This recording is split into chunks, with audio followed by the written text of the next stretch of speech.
Olá, seja muito bem-vindo ou muito bem-vinda a mais uma aula aqui no meu canal do YouTube. Eu sou o professor Paulo Henrique Helene e nesse encontro nós vamos dar continuidade à nossa série de vídeos sobre o campo de estudo que é a responsabilidade penal de pessoas jurídicas. Bom, nesse segundo encontro eu quero aqui desconstituir um mito que existe em torno dessa temática. Para muitos, responsabilidade penal da pessoa jurídica é algo novo, um modismo, uma tendência do final do século XX, um tema que agora está em voga. Mas na verdade não. A pesquisa vai nos revelar justamente o contrário, que responsabilidade penal da pessoa jurídica sempre existiu em países, por exemplo, de matriz de common law. Ao passo que no Brasil, a gente já teve no passado também exemplo de responsabilidade penal de pessoas jurídicas. Isso eu estou falando com base nos estudos do professor Paulo César Busato, que é o meu orientador no doutorado. É muito interessante essa hipótese aqui trabalhada pelo professor Paulo Busato de que pessoa jurídica discutir a responsabilidade penal dela não é algo novo aqui, e sim houve um hiato histórico, ou seja, um soluço histórico. Havia previsão e durante um período do tempo não se trabalhou mais e agora esse tema retoma, tá bem? Lembrando que na nossa primeira aula, nós visualizamos na própria Constituição Federal que pessoa jurídica pode sim ser responsabilizada. Fala-se lá na Constituição em delitos de natureza econômica, contra a ordem financeira, contra a economia popular, e também fala-se sobre a responsabilidade penal no campo de crimes ambientais. Mas nós vimos, né, e trabalhamos isso naquele encontro, de que os tribunais hoje, tranquilo reconhecer a responsabilidade penal da pessoa jurídica na esfera ambiental. Já não é tranquila na parte econômica, porque aquele dispositivo 173, parágrafo 5º da Constituição, ele não encontra regulamentação, ele não encontra uma norma infraconstitucional. Então, existe uma grande resistência aqui por parte da doutrina, tá bem? De outro lado, então, falando aqui em uma responsabilidade penal na esfera ambiental, em que eu não exijo uma dupla imputação, porque os tribunais também afastaram essa exigência, nós caminhamos em direção a uma fórmula de autorresponsabilidade penal de empresas. Só que falar disso não é uma novidade, e eu vou te apresentar agora a tese do professor Paulo Busato. Olha só, o professor Paulo ele vai dizer que é equivocada a ideia amplamente difundida de que a responsabilidade penal de pessoas jurídicas é algo novo, um modismo, uma tendência inaugurada no final do século XX, tributária de uma onda expansionista de punibilidade e que rompe com a tradição histórica de ausência de tal classe de medidas.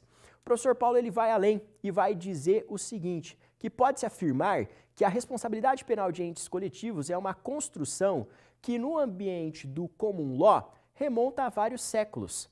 Ressalta ainda que no próprio direito continental, a responsabilidade penal de pessoas jurídicas existiu durante o período medieval, ao menos até o Código Napoleônico de 1810, quando desapareceu, e que também existiu legislativamente, inclusive no direito penal brasileiro, durante o período imperial, tendo sido banida por movimentos políticos semelhantes aos europeus.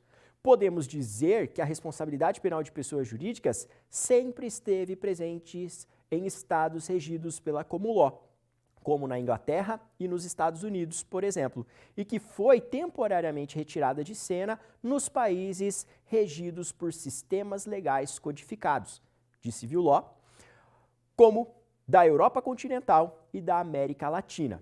Lembrando que o Brasil é um exemplo, né, de país onde a nossa legislação é codificada, então a gente é de tradição civil law. Então nós tivemos aqui um hiato, um soluço histórico. Existia, como bem mencionado pelo professor Paulo, no período imperial, e aí isso foi suprimido e agora vem à tona novamente. Inclusive, a gente viu que até a Constituição se fala nela sobre responsabilidade penal de pessoas jurídicas, ok?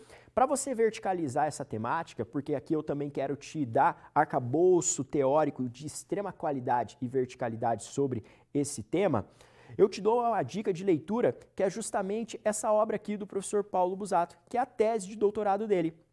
3 teses sobre responsabilidade penal de pessoas jurídicas, que foi publicada na Espanha pela editora Tirán Loblan no ano aqui de 2019. Então, um livro fantástico, onde você vai encontrar essa questão aqui de que pessoa jurídica, discutir isso não é um modismo atual, não. Sempre houve em países como Inglaterra, Estados Unidos, esses países de matriz common law, e aqui em países onde você tem essa tradição de civil law, isso foi temporariamente retirado. E agora retoma e vem ganhando força. Inclusive no final do bloco anterior, naquele bloco eu comentei, né, que há uma tendência mundial aí de se expandir a responsabilidade penal de pessoas jurídicas, não só reconhecendo na esfera ambiental, mas principalmente na esfera econômica, tá bem? E por falar em episódios históricos, é muito legal eu também citar alguns exemplos para você de situações passadas onde nós verificamos responsabilidade penal de pessoas jurídicas. Olha que exemplo interessantíssimo que é esse caso que aparece no direito francês que envolveu a cidade de Toulouse. Olha só, no antigo direito francês, a responsabilidade penal da pessoa jurídica também estava presente com muita intensidade. A cidade de Toulouse, por exemplo, em 1331, foi declarada culpada pela morte do estudante Béranger e teve seu patrimônio confiscado pelo rei. Olha que interessantíssimo esse exemplo aqui. Uma cidade inteira condenada penalmente. Isso aparece na história do direito penal francês. Quer ver outros exemplos ainda extremamente interessantes a respeito disso? Olha só, aqui eu vou citar também uma outra passagem do livro do Tracy sobre responsabilidade penal da pessoa jurídica. Outros exemplos foram a condenação da cidade de Montpellier em 1379, em razão de uma rebelião contra um imposto real, e a condenação da Universidade de La Sorbonne em 1541, por permitir a defesa de uma tese de doutorado segundo a qual o Papa poderia retirar o poder conferido por Deus ao rei da França. Então, olha só, exemplos históricos que vêm corroborar que nós não estamos diante de algo novo. Não é uma temática nova, tá bem? Então, responsabilidade penal de entes coletivos já existe há muito tempo. E aqui apareceu até um exemplo, né, de responsabilidade penal de pessoa jurídica de direito público, certo?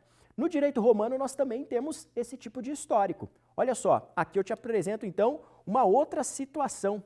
No direito romano também havia a responsabilidade penal de entes morais. Apesar da natureza irreal da personalidade jurídica em Roma, essa ficção não conseguiu impedir a condenação das corporações. Em tal ordenamento, reinava o princípio segundo o qual o ato realizado pelos membros da pessoa moral deve ser considerado como um ato da própria pessoa moral. Inclusive, aqui, algo que a gente verifica claramente no direito romano é que a pessoa jurídica tem capacidade de agir.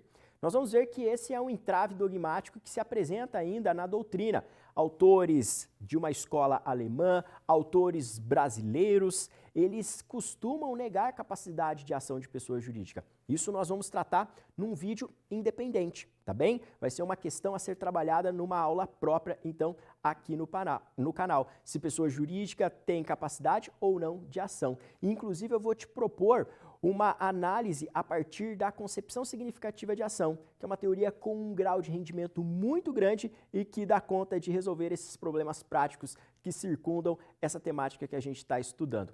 Vale lembrar ainda que estudar a responsabilidade penal da pessoa jurídica, nós estamos dentro de uma realidade criminológica. Existe uma crítica também que se faz por aí de que, isso é uma tendência, um modismo, uma expansão desenfreada do direito penal, um fenômeno de inflação legislativa, absolutamente negativo.